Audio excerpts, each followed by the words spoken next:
네. 제 목소리는 다 잘 들리시죠? 네. 네, 그러면 발표 시작하도록 하겠습니다. 오늘 제가 발표할 논문은 View Generalization for Single Image Textured 3D Models라는 엔비디아에서 나온 논문이고요. 그리고 이 논문은 CBPR 2021에 어셉이 된 논문입니다.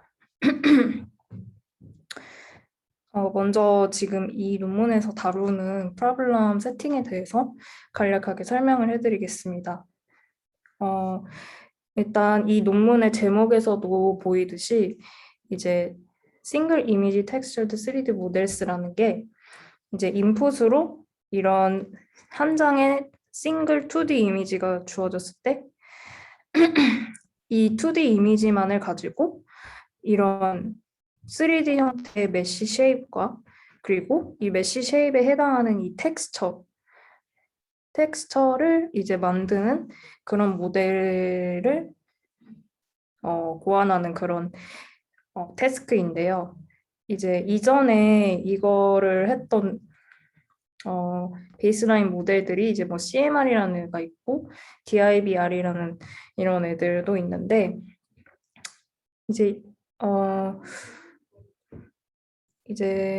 멀티뷰 이미지가 아니라 단 한 장의 이미지, 딱 하나의 뷰포인트에 해당하는 이미지 한 장만 보다 보니까 이제 어떤 문제가 생기냐면 이 뷰포인트가 아닌 다른 뷰포인트, 그러니까 즉 예를 들면 지금 이 새가 뭐 이렇게 오른쪽 얼굴을 보이고 있으면 뭐 얘 뒷모습이나 뭐 이런 뒷모습이나 아니면 뭐 얘 이런 왼쪽 얼굴 이런 모습, 이 이미지에서는 보이지 않는 모습에 대해서는 뭔가 맥시의 형태나 텍스처가 좀 가짜스럽게 뭔가 진짜 같지 않게 잘 생성을 해내지 못한다는 문제가 있습니다.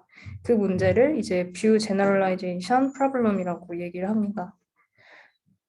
그래서 이제 뷰 제너럴라이제이션을 잘한다는 것은 결국에는 바이어스, 즉 소스 뷰와 베리언스, 새로운 뷰들에 대해서 뭔가 밸런스를 잘 맞추는, 그러니까 이 소스 뷰에 해당하는 이미지의 어떤 특징을 잘 담고 있으면서도 새로운 뷰에 대해서도 좀 리얼하게 텍스처를 만들 수 있는 그런 모델이 뷰 제너럴라이제이션을 잘한다고 할 수 있습니다.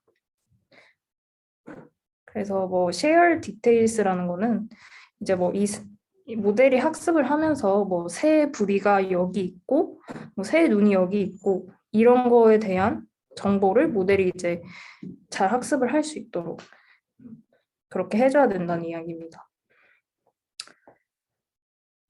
그래서 이 논문에서는 아까 말씀드렸던 그 뷰 제너럴라이제이션 프로블럼을 해결하기 위해서 세 가지 컨트리뷰션을 제시를 했는데요. 먼저 첫 번째로는 이제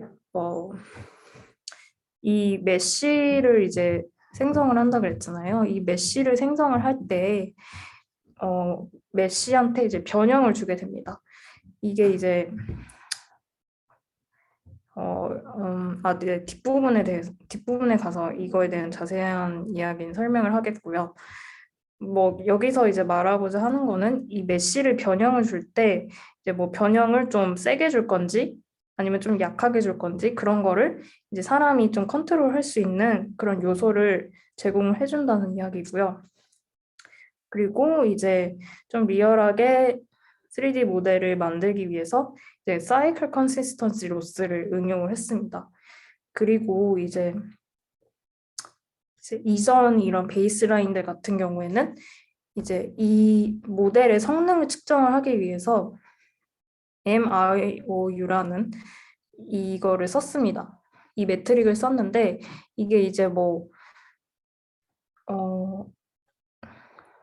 이 그림 보시면 지금 이 그라운드 트루스 이미지의 실루엣 부분만 따가지고 이 실루엣 2D가 있으면 우리가 만든 그 3D 새 모양을 2D로 렌더링을 한 다음에 그 다음에 얘를 다시 실루엣만 따게 되면 이 두 실루엣들 간에 이제 이 두 실루엣이 이제 얼마나 겹치는지 그런 거를 이제 측정할 수 있는 매트릭인데 이제 문제는 이렇게 하게 되면은 지금 얘가 이제 그라운드 트루스고 얘가 이제 프리딕트잖아요. 근데 이제 그라운드 트루스는 오직 한 싱글 뷰에 대해서만 제공을 하기 때문에 다양한 뷰에 대해서는 성능 측정을 할 수 없다는 그런 한계점이 있습니다. 그래서 이 논문에서는 이 매트릭 자체가 뭔가 뷰 제너럴라이제이션 잘 되는지를 측정하기에는 좀 한계가 있다라고 이야기를 하면서 FID 스코어를 가지고 이제 성능을 측정을 하게 됩니다. 이 이야기는 이제 뒤에서 다시 다루겠습니다. 네, 혹시 뭐 여기까지 질문 있으실까요? 네, 없으신 것 같으니까 넘어가겠습니다.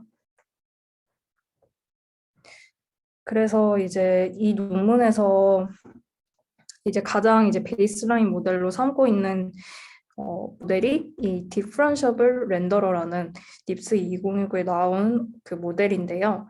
이 모델을 기반으로 해서 이 모델을 좀 더 발전시키는 방향으로 논문의 새 모델을 이제 제안을 하게 됩니다.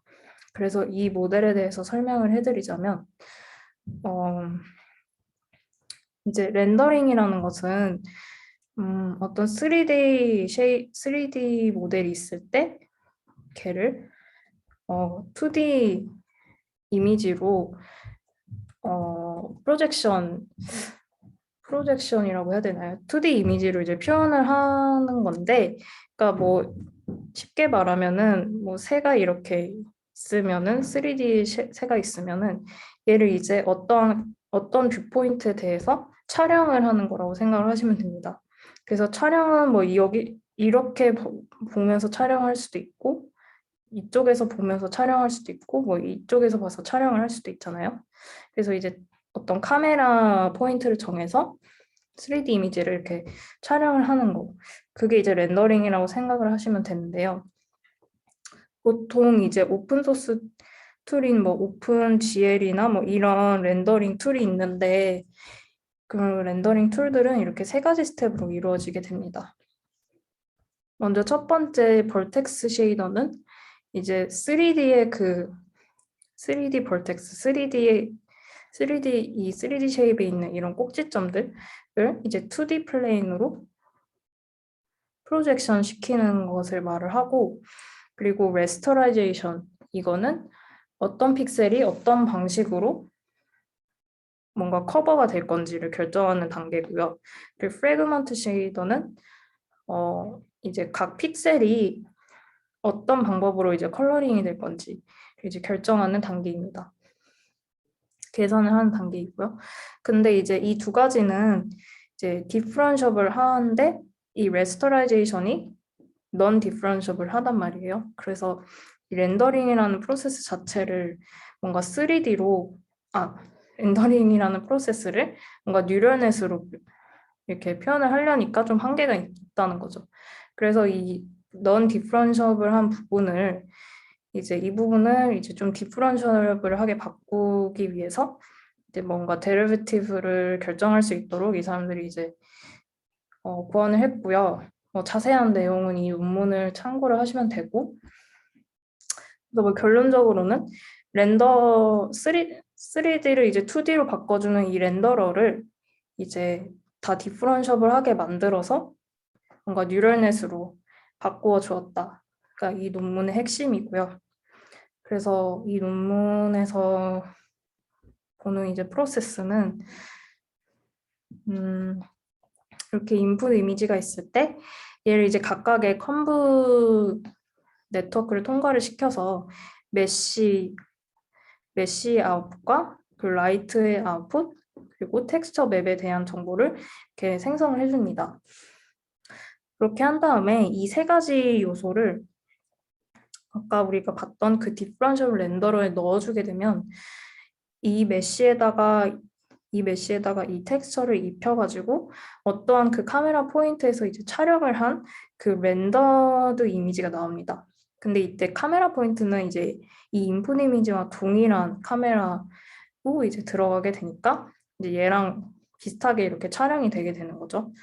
그렇다 보니까 이제 이 2D 이미지들이 서로 유사해질 수 있도록 이 리컨스트럭션 로스를 걸어주게 되고, 여기에다가 이제 뭐 실루엣, 각각의 실루엣에 대한 로스도 이제 걸어주게 됩니다. 그래서 로스는 이제 이런 식으로 사용이 됐는데, 이제 이게 아까 말한 실루엣 로스이고, 이게 이제 그 리컨스트럭션 로스. 그리고 이거는 이제 좀 더 텍스처가 리얼하게 보일 수 있도록 어드버서리얼 프레임워크를 이용한 로스입니다. 근데 이제 저희가 오늘 보는 논문은 이 DIBR의 이 렌더러를 그대로 따오면서도 이제 이 앞부분에서 메쉬와 텍스처를 만드는 부분이 좀 달라지게 되고요. 그리고 여기서 이제 로스를 구하는 방법이 좀 달라집니다. 참고로 이제 여기서는 이 라이트 정도는 다루지 않아서 네, 라이트는 무시하셔도 될 것 같습니다. 여기까지 질문 있으실까요? 네, 없으시면 이제 본격적으로 이 논문에서 제안한 그 모델에 대해서 말씀을 드리겠습니다.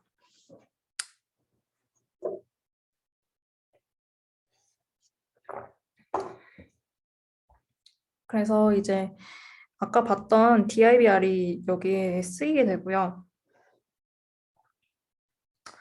먼저 이제 DIBR에는 위에서 봤듯이 메쉬와 텍스처가 인풋으로 들어가기 때문에 여기서도 메쉬와 텍스처를 생성을 해줘야 되는데요. 그 생성하는 과정에 대해서 설명을 해드리겠습니다. 우선 인풋 이미지가 있으면 얘를 이제 인코더에 넣어주고 그리고 레즈넷에도 또 넣어줘가지고 뭐 카메라에 대한 정보가 나오고 그리고 한쪽 브랜치에서는 이제 템플릿이라는 웨이트가 나오는데요.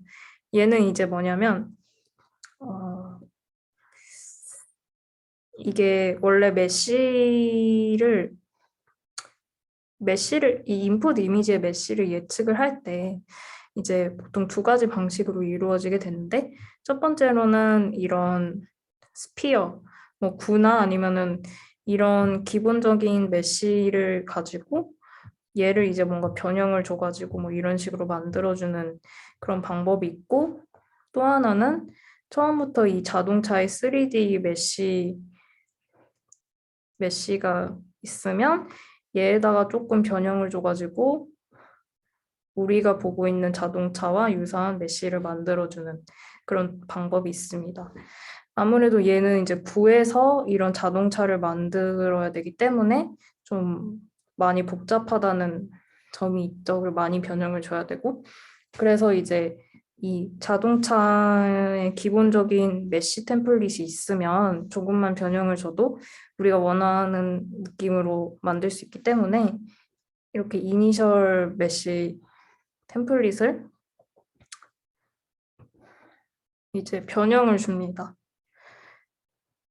그래서 여기서는 이제 여러 개의 이 메쉬 템플릿이 이제 이렇게 여러 개가 있는 거예요. 다양하게 여러 개가 있어가지고 얘네들 중에서 이제 뭐가 지금 내가 보고 있는 애랑 유사한지를 이렇게 웨이트로 뽑아가지고 여기서 이제 제일 유사한 애만 쓰는 게 아니라 이 모든 템플릿에 대해서 이제 웨이티드 썸을 해주게 되고요. 그렇게 해서 나온 이제 메쉬가 프리딕티드 메쉬입니다. 그래서 이 메쉬는 이제 좋은 점이 뭐냐면 메쉬를 이렇게 2D 스페이스로 프로젝션을 할 수가 있어요. 그러니까 이런 구가 있으면 얘를 이렇게 평면으로 이렇게 펼칠 수 있잖아요.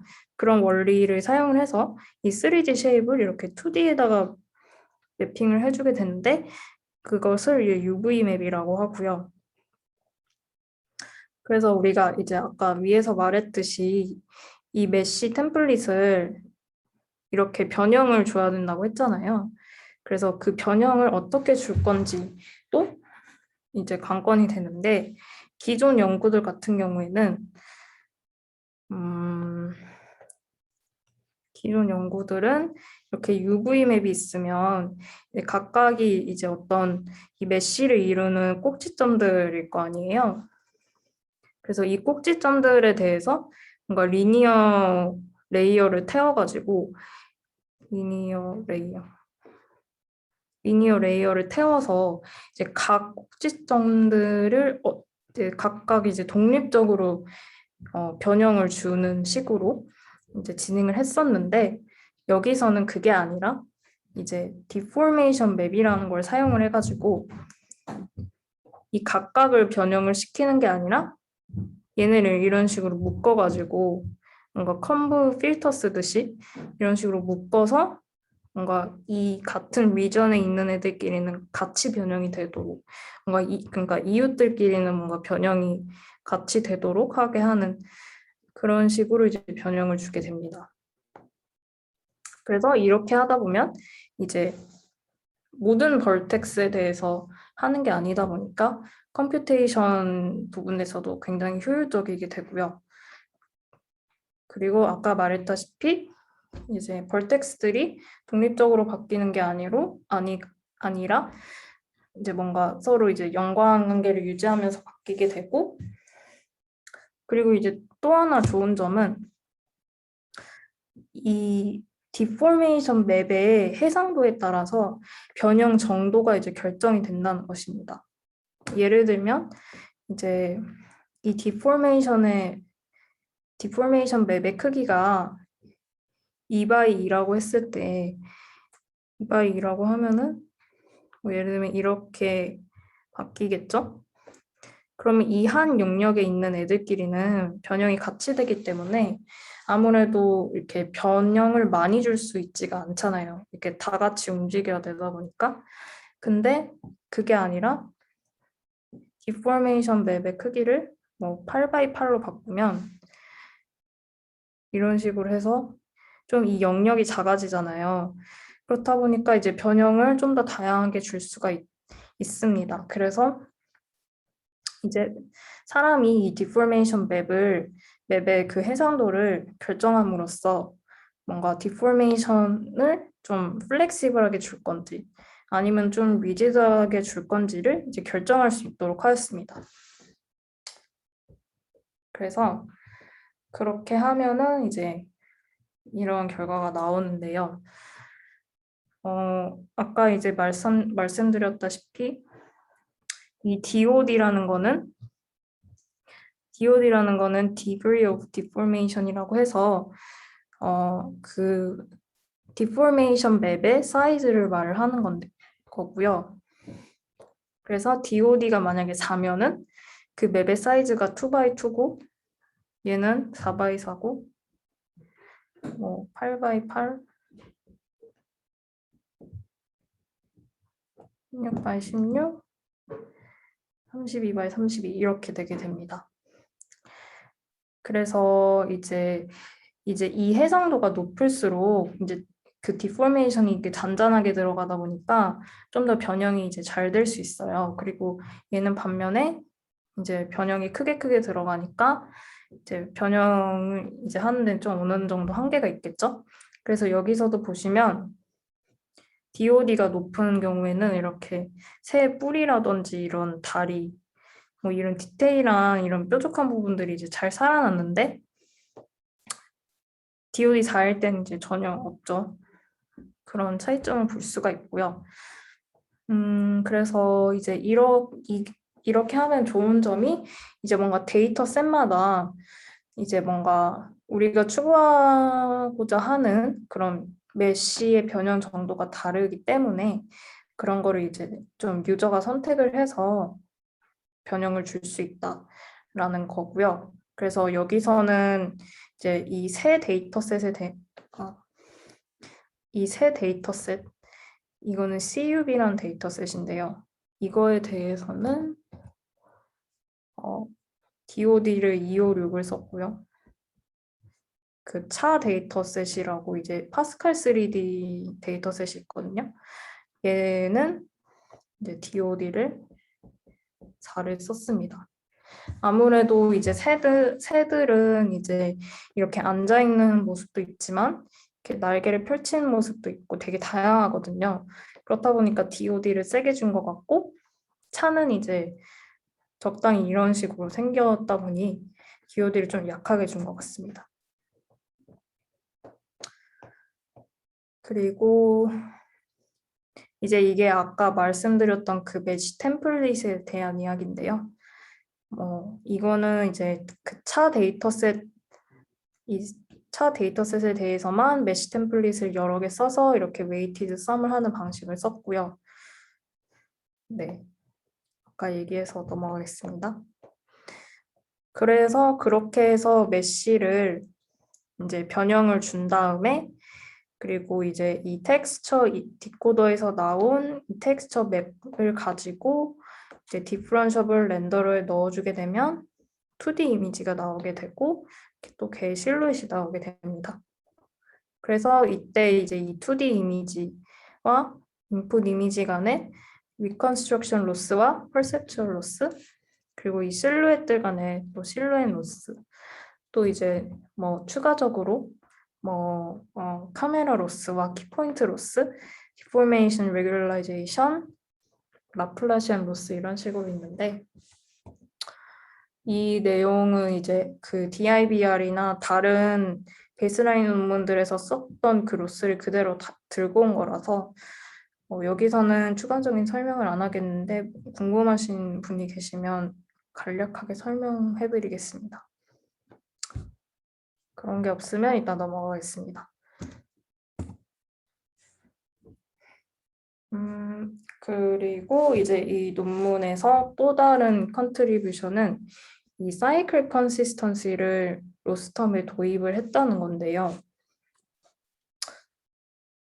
사이클 컨시스턴시를 여기서 이제 두 가지 방향에서 사용을 했습니다. 첫 번째로는 로테이션 겐 사이클 컨시스턴시이고 두 번째는 텍스처 메시 얼라이먼트 사이클 컨시스턴시입니다.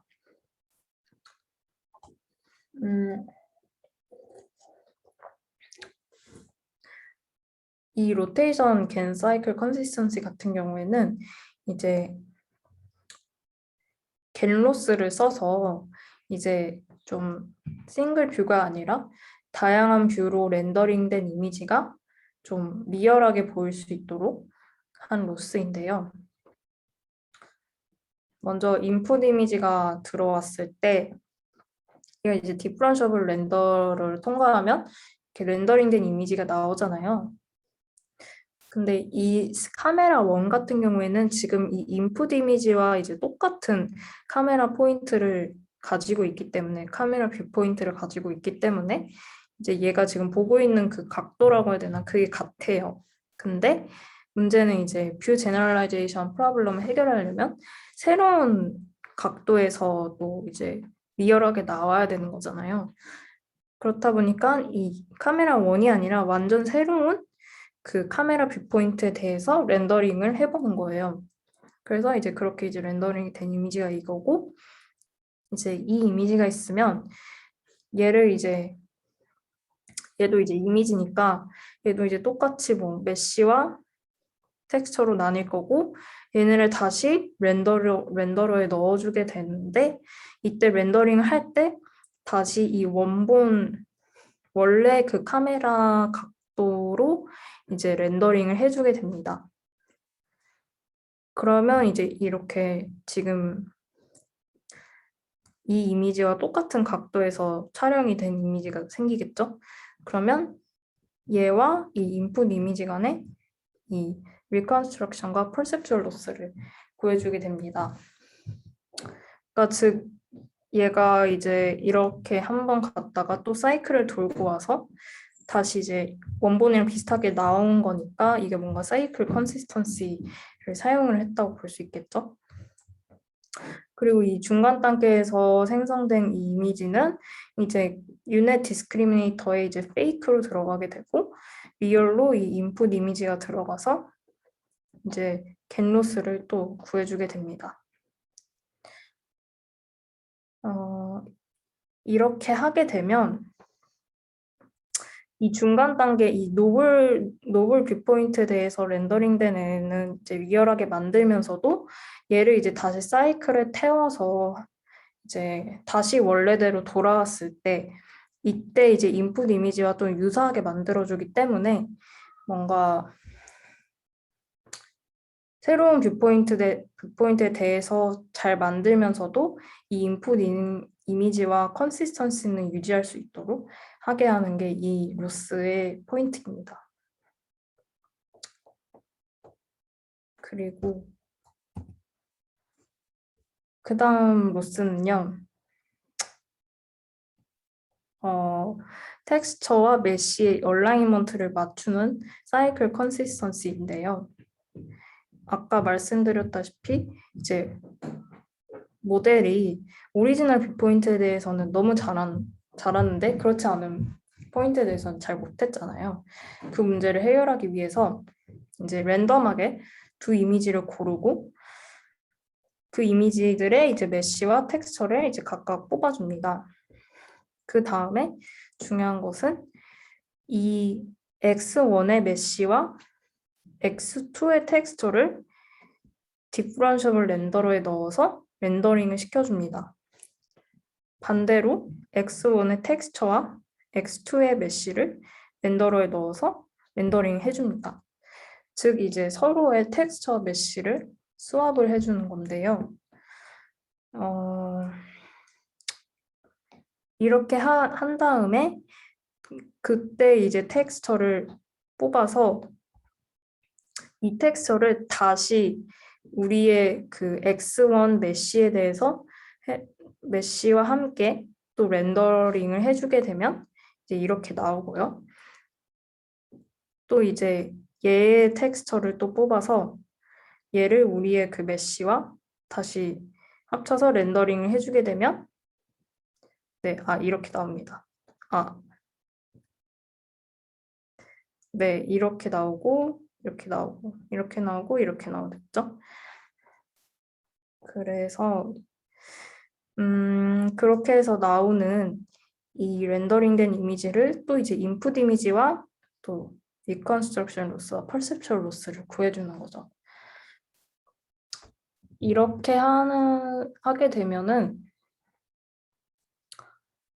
서로 이제 안 보이는 부분들이 있을 거 아니에요. 예를 들면 이 X2는 이제 이 자동차의 이 왼쪽 부분에 대한 거는 이제 정보가 있지만 반대쪽 부분이나 뭐 뒷부분에 대한 정보는 없을 것이고 얘는 반면에 이제 정면이 있기 때문에 뭔가 옆면에 대한 정보는 또 없단 말이에요. 그래서 뭔가 서로 보이지 않는 부분에 대해서 이제 정보를 공유를 할 수 있도록 이렇게 뭔가 메쉬와 그 텍스처를 이제 서로 스왑을 한 다음에 다시 사이클을 태워서 돌아오게 하는 방식을 선택을 했습니다. 그렇게 하면 이제 말했다시피 어떤 스페이셜한 큐를 이제 받을 수 있도록 하게 하고요. 그리고 또 이제 노블 뷰에 대해서도 텍스처를 이제 좀 리얼하게 만들 수 있도록 하게 하는 거죠.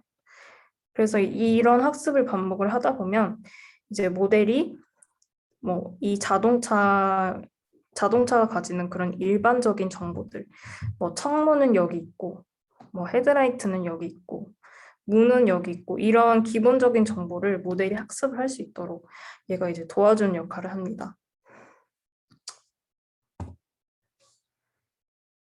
네, 그래서 모델의 주된 내용은 여기까지인데 혹시 질문 있으실까요?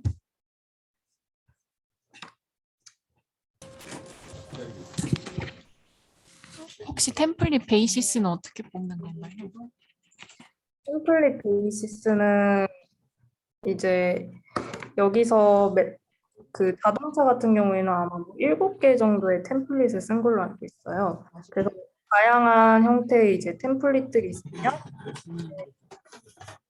각각의 템플릿을 이제 뭔가 클래스라고 생각을 하시면 클래스들의 이제 매개로 이 웨이트를 이 모델이 저 소리가 잘 안 들리는. 아니면 저만 안 들리나? 저는 지금 소리가 잘 안 들리거든요. 혹시 들리시나요? 좀 다시 한번 얘기해 주실 수 있나요? 아,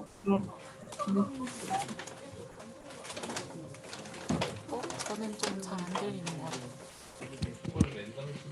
그 혹시 민정님 그 약간 끊겨서 들리는 느낌? 그 마이크를 혹시 잠깐 인터뷰해 주실 수 있나요? 아, 아, 네. 그 뭔가 주변 소음이 뭔가 섞여가지고 제 목소리가 안 들리는 것처럼 되는 것 같아요. 그래서 일단 답변을 먼저 제가 해드리자면 그 이제 템플릿이 이제 이렇게 7개가 있으면 얘는 이제 뭔가 각각 클래스처럼 생각을 하시면 이제 뭔가 그 저희가 모델에서 이제 클래스들이 가질 수 있는 그 이제 얼마나 얘가 이 클래스에 속할 건지 그런 웨이트들을 우리가 구할 수 있겠잖아요. 그 원리처럼 똑같이 뭔가 이 템플릿 웨이트라는 걸 모델이 학습을 할 수 있도록 해서 이 인풋 이미지와 이제 이 각각의 템플릿들이 얼마나 유사한지를 이 웨이트가 이제 학습을 할 수 있도록 합니다. 근데 이제 중요한 거는 여기서 이제 가장 유사한 애를 선택을 해서 쓰는 게 아니라 이 웨이트에다가 각각의 템플릿을 곱해 주어서 그 곱한 것들의 이제 웨이티드 썸이 이제 이렇게 프리딕티드 메쉬가 됩니다. 질문이 그 템플릿을 어떻게 구하는지. 아, 템플릿은 그 주어져 있는 거예요. 그냥 딥 데이터셋에서 주어지는 건가요? 네, 그 약간 쉐이프넷이나 뭐 그런 데서 뭐 인터넷에서 구할 수 있는 그 템플릿들을 모아서 그냥 썼다고 합니다. 네. 그리고 저 2D 디포메이션 맵이 어떤 건지 잘 이해를 못했는데 혹시 간단하게 다시 설명해 주실 수 있나요? 아, 네. 2D 디포메이션 맵은 이 3D 메쉬를 2D UV 맵에다가 이제 매핑을 해주잖아요. 그러면 이 2D UV 맵을 이제 변형을 주게 되는데 그때 이제 변형하는 방식이 이제 이 디포메이션 맵을 이제 이 여기 UV 맵에 있는 그 벌텍스들한테 이제 변형을 주는데 중요한 거는 벌텍스 하나하나씩 변형을 주는 게 아니라 그 이렇게 예를 들면 이 디포메이션의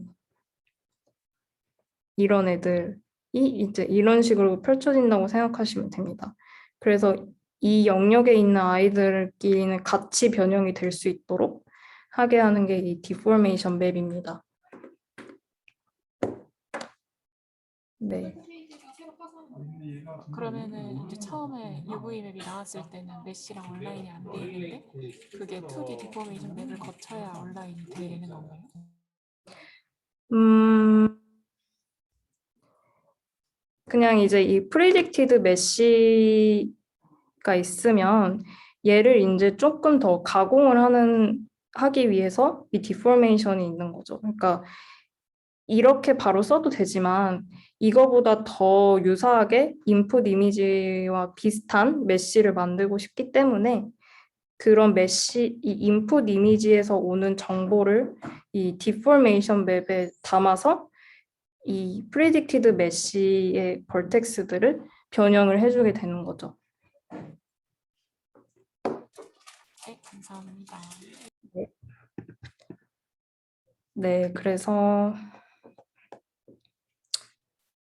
네, 그래서 전반적인 모델 구조는 이제 이렇게 됩니다. 그래서 마지막으로 이제 총 정리를 해보자면 이미지가 있으면 얘 이제 어떤 이니셜 메쉬를 만들기 위해서 템플릿 웨이트로 웨이티드 썸을 한 프리딕티드 메쉬를 만들고 걔를 2D UV 맵에다가 매핑을 해줍니다. 또 다른 브랜치에서는 디포메이션 맵을 이제 DOD를 우리가 설정을 한 다음에 디포메이션 맵을 만들어주고 걔를 이제 이 UV 맵에 있는 벌텍스와 함께 이제 합쳐서 메쉬를 리파인을 해주게 됩니다. 그러면 이제 얘가 우리가 인풋의 3D 쉐입이라고 예측한 애가 되는 거고요. 또 다른 브랜치에서는 텍스처를 예측을 해서 텍스처 맵을 만들어 줍니다. 그렇게 했을 때 이 refined 된 메쉬랑 이 텍스처를 지금 우리가 보고 있는 이 카메라 뷰포인트에 대해서 디퍼런셔블 렌더러를 넣어주게 되면 그 상태에서 이제 사진이 찍히듯이 2D 이미지가 렌더링이 되게 되고 그때 이제 로스를 구해주고요.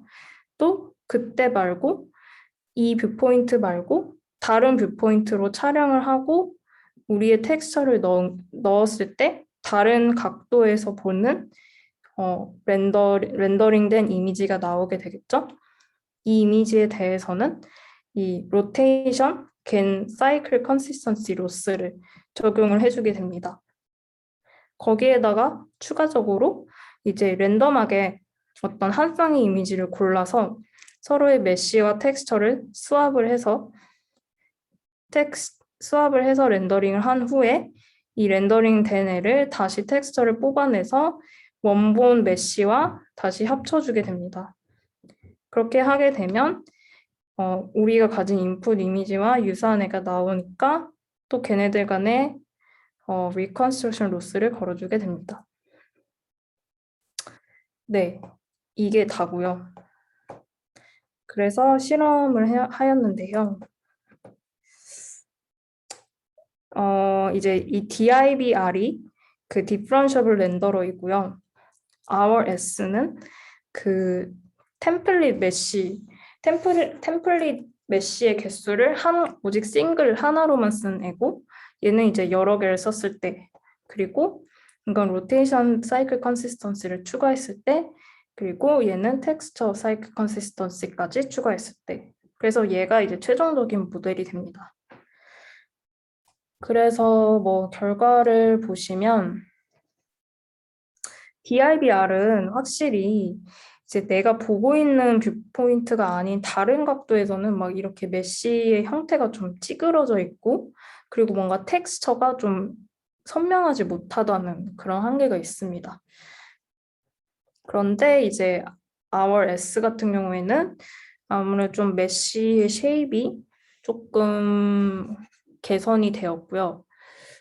그래도 뭐 여전히 리얼하다고는 할 수는 없고 그 다음에 RM으로 넘어가면 RM도 이제 뭐 메쉬의 형태가 좀 더 나아졌지만 여전히 이런 아티팩트 같은 게 껴있는 상태입니다. 그리고 이거는 로테이션 사이클 컨시스턴시를 추가했을 때인데 좀 더 리얼하게 잘 나오고 있고 뭔가 텍스처도 조금 선명해졌지만 여전히 보이지 않는 부분, 특히 자동차 뒷부분은 이제 데이터셋에 이제 많이 없기 때문에 모델이 좀 전반적으로 학습을 힘들어해요. 그래서 이 부분에 대해서 이제 계속 이렇게 뭔가 울긋불긋한 아티팩트가 끼고 있죠. 그래서 마지막으로 최종적으로 텍스처 컨시스턴시를 넣었을 때 이제 그런 부분이 좀 많이 개선이 된 것을 볼 수가 있습니다. 그리고 수치적으로 살펴보자면 이제 DIBR은 이제 그 MIOU를 가지고 성능 측정을 했다 그랬잖아요. 그렇다 보니까 이제 자기가 보고 있는 그 오리지널 뷰에 대해서는 너무 잘하는 거예요. 그게 이제 이 MIOU가 제일 높게 나왔던 점에서 그것을 이제 설명을 하고 있죠. 근데 이제 이 FID 스코어는 이제 우리가 이렇게 나오게 되는 이 3D 쉐입을 이제 멀티 뷰로 여러 장을 이제 찍은 다음에 찍은 그 이미지들과 우리가 이제 학습한 그 트레이닝 그 이미지들 간의 그 분포의 그 거리를 구한 게 FID 스코어예요. 그렇게 하니까 이제 DIBR이 FID가 엄청 높게 나왔어요. 그렇다는 건 이 멀티뷰 이미지에 대해서는 이제 성능이 좋지 못하다는 걸 설명하고 있습니다. 반면에 우리 모델은 이렇게 FID 스코어가 이제 좋죠. 근데 네, 그렇습니다. 그리고 이제 유저 스터디를 했을 때도 좋은 결과가 나왔고요. 그래서 이거를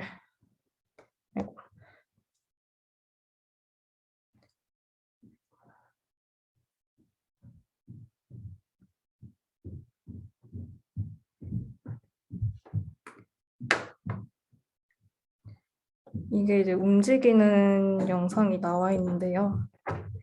확실히 이렇게 보게 되면 DIBR과 우리의 차이점이 이제 확실히 느껴지실 겁니다.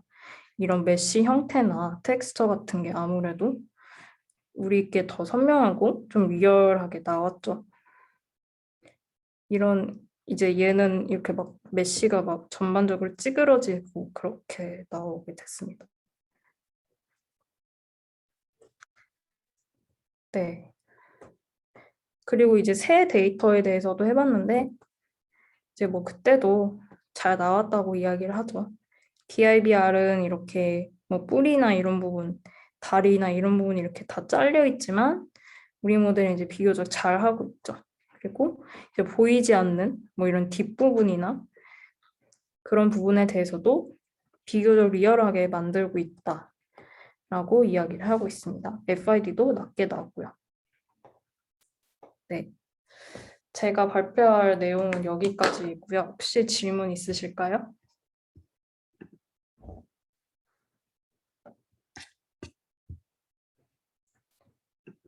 없으신 거겠죠? 네, 그러면 발표를 마치도록 하겠습니다.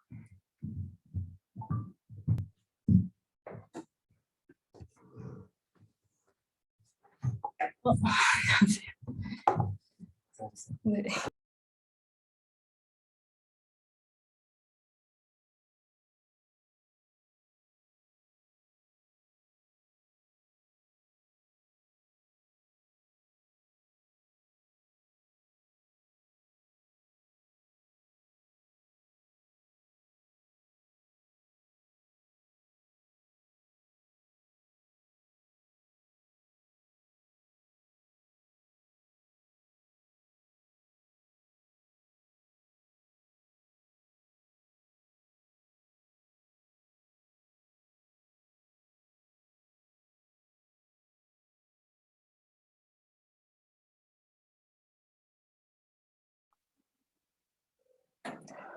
안녕하세요. 혹시 소리 들리시나요?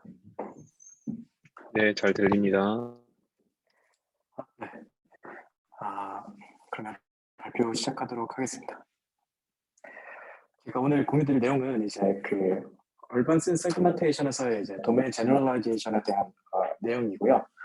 첫 번째로 그 이제 세그멘테이션은 아니지만 이미지 클래시피케이션에서 그 도메인 제너럴라이제이션 문제를 해결했던 이제 굉장히 초창기 워크인 이제 IBN넷에 대해서 먼저 설명을 드리고, 그리고 이제 그 IBN넷이 어떤 저희가 제가 이후에 발표할 로버스트넷이랑 비슷한 방법으로 노멀라이제이션을 제한하는 방법으로 도메인 제너럴라이제이션 문제를 해결했는데요. 그래서 이제 IBN넷부터 설명을 드리고 이후에 이제 로버스트넷에 대해서 설명을 드리도록 하겠습니다. 첫 번째로 이제 모티베이션부터 이제 조금 설명을 드리면, 이제 기존의 다른 딥러닝 트레이닝 하는 그 스탠더드한 트레이닝 방법은 이제 사실은 어떤 하나의 벤치마킹 데이터에 대해서 그 트레이닝 데이터셋에서 전체를 트레이닝을 시킨 다음에 이제 그 해당하는 그 소스 도메인 내에서 그 안에서의 테스트 셋에서 그 성능을 검증하는 방식으로 이제 주로 학습과 검증이 진행이 됐는데요. 이 방법의 문제는 이제 이런 벤치마킹 그 성능은 높을 수는 있어도 이제 실제로 여기 보이시는 것처럼 이런 이렇게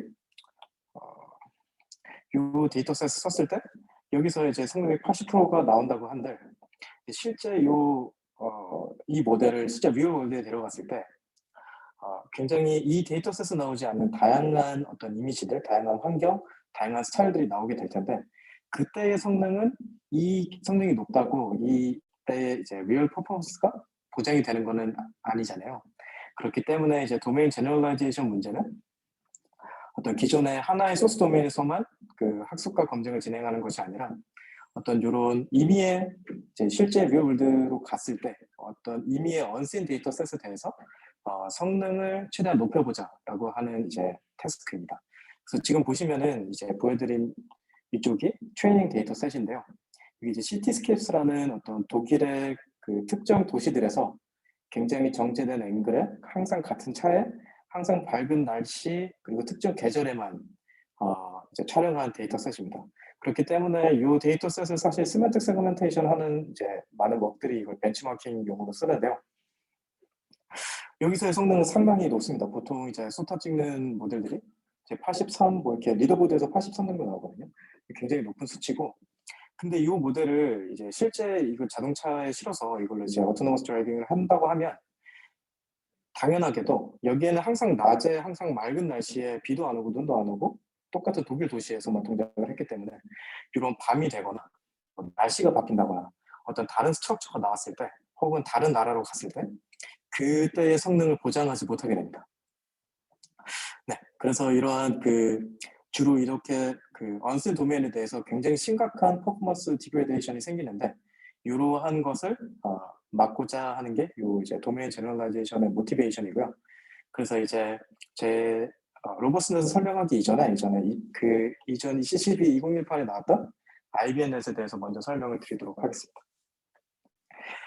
이 IBNet도 마찬가지로 목적은 이제 모델의 제너럴라이제이션 케이퍼빌리티를 최대한 높여보자라고 하는 건데요.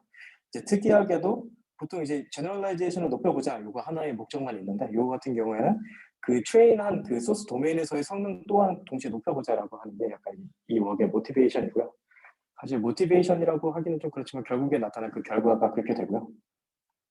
그리고 동시에 이제 이 메서드는 노멀라이제이션 방법을 조금 새로운 노멀라이제이션 방법을 제안하는 건 아니지만 기존의 인스턴스 놈이라고 알려진 그러니까 배치 놈과 인스턴스 놈을 잘 조합을 해서 이것을 통해서 기존의 성능도 최대한 유지를 하면서 제너럴라이제이션도 잘해보자.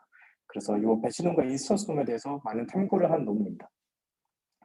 그래서 지금 여기 이미지들이 있는데요. 먼저 이제 A를 보시면 왼쪽에 있는 게 시티스케이프, 오른쪽에 있는 게 GTA입니다. 이거 같은 경우는 둘 다 이제 얼반슨 세그멘테이션을 위한 데이터셋이고, 제 오른쪽에 나와 있는 이 두 개가 이제 GT 데이터셋인데 보시면 이 시메틱 자체는 도로가 나타나는 거, 차가 나타나는 거, 이 시메틱 자체는 동일한데 이제 왼쪽에 이미지를 보시면 그 스타일이 상당히 다른 걸 보실 수가 있습니다. 뭐 당연하게도 하나는 리얼 이미지고 하나는 게임에서 이제 추출된 이미지이기 때문에 그 스타일이 상당히 많이 다르고요. 그래서 이러한 그 어떤 도메인 간의 갭을 A에서 보여줬고, 그 B와 C 같은 경우에는 이 이미지는 데이터셋에서 B 같은 경우에는 컬러 어그멘테이션을 한 거, C 같은 경우에는 이미지넷에 다른 모종의 스타일을 입힌 겁니다. 그래서 이제 모네 스타일을 입힌 거, 반고흐 스타일을 입힌 거 이렇게 되고요. 그래서 어떤 인코더가 있을 때 이 인코더에 이런 그 어그멘테이션 혹은 스타일라이즈된 이 이미지를 넣으면 원래는 이제 오토 인코더는 사실 원래를 복원해내잖아요. 근데 이제 여기에 인스턴스 놈을 넣으면 이러한 모종의 스타일이 제거된, 그래서 이제 어떻게 보면은 스타일 디퍼런스가 사라진 이러한 이미지를 얻을 수 있는 걸 확인하실 수가 있습니다. 사실 그래서 이 인스턴스 놈이 그러한 모종의 스타일을 지우는 것에 이제 효과가 있기 때문에 이 인스턴스 놈을 잘 한번 사용해보자. 그리고 어떻게 사용하면 되나가 이 웍의 주 컨트리뷰션입니다. 네, 좀 더 이제 그 솔리드한 모티베이션을 여기서 더 보여주는데요. 이 그래프를 보시면 파란색은 아까 제가 말씀드렸던 이미지넷 데이터셋이랑 어떤 그 이미지넷에 모넷이라는 스타일이 입혀진 스타일이 다른 두 개의 데이터셋을 나타내고요. 그리고 이제 노란색 같은 경우에는 같은 이미지넷에서 뭐 개와 고양이 혹은 뭐 더 극단적으로 개와 자동차 뭐 이런 류의 클래스가 다른 컨텐트 디퍼런스를 의미합니다. 그리고 이 그래프에서 이제 Y축은 X축부터 먼저 설명을 드릴게요. X축 같은 경우에는 이 웍 같은 경우에는 레스넷을 그 백본으로 사용을 했고요. 그래서 이 블럭 아이디는 그 레스넷의 각 스테이지 안에 있는 레스 블럭의 아이디가 됩니다. 그리고 각 레스 블럭 아이디마다 그때의 피처 맵을 기준으로 지금 예를 들어서 파란색을 설명드리면 이미지들을 인플루언스한 그 피처 맵들, 그리고 이제 모넷 이미지들을 인플루언스한 그 피처 맵들, 그 두 개의 피처 맵 사이의 거리를 정확히 이제 다이버전스를 재게 되는데요. 그게 이제 여기 Y축에 나타나게 되고, 이 피처 다이버전스로는 시메트릭 KL이라는 KL을 시메트릭하게 만든 버전이고요. 그 매저를 이용해서 피처 간의 거리를 쟀습니다. 이 그래프를 통해서 알 수 있는 점은 첫 번째로 파란색을 보시면은 어떤 두 개의 피처 맵은 분명히 이제 스타일 디퍼런스를 가지고 있는 피처 맵인데 그 스타일의 다름은 주로 블록 아이디를 쭉 X축을 쭉 봤을 때 주로 얼리 레이어에서 샬로우 레이어에서 그 스타일 다른 게 많이 차이가 나더라. 많이 이렇게 디텍트가 되더라. 그리고 동시에 노란색을 보시면 어떤 클래스가 달라지는 거가 어떤 클래스 디퍼런스, 그러니까 컨텐츠 디퍼런스는 초기 레이어에서는 크게 이렇게 뭐 나타나는 차이는 없지만 뒤에 레이어로 갈수록 굉장히 이제 하이 레벨의 인포메이션을 보기 때문에 여기서 뒤에서의 시멘틱한 디퍼런스가 많이 검출이 되는 걸 보실 수가 있습니다. 이 그래프를 통해서 이 논문에서 이야기하고자 하는 거는 어떤 백본이 지금 같은 경우에 메시지 스테이지가 4개로 되어 있는데 얼리 레이어일수록 스타일 정보를 인코드할 가능성이 높고 그렇기 때문에 만약에 이러한 모종의 스타일이 도메인의 스페시픽한 그런 스타일들을 없애는 것이 이제 도메인 제너럴라이제이션에서 굉장히 효과적으로 알려져 있는데 그렇기 때문에 이 스타일을 없애려면 저희가 이제 뒤에 레이어를 건드리는 게 아니라 이제 앞에 있는 이런 샬로우 레이어를 건드려야 된다. 그래서 모종의 노멀라이제이션 방법을 샬로우 레이어들에 적용을 해야 된다라는 거를 이 그래프를 통해서 보여주게 됩니다. 여기까지 괜찮으신가요?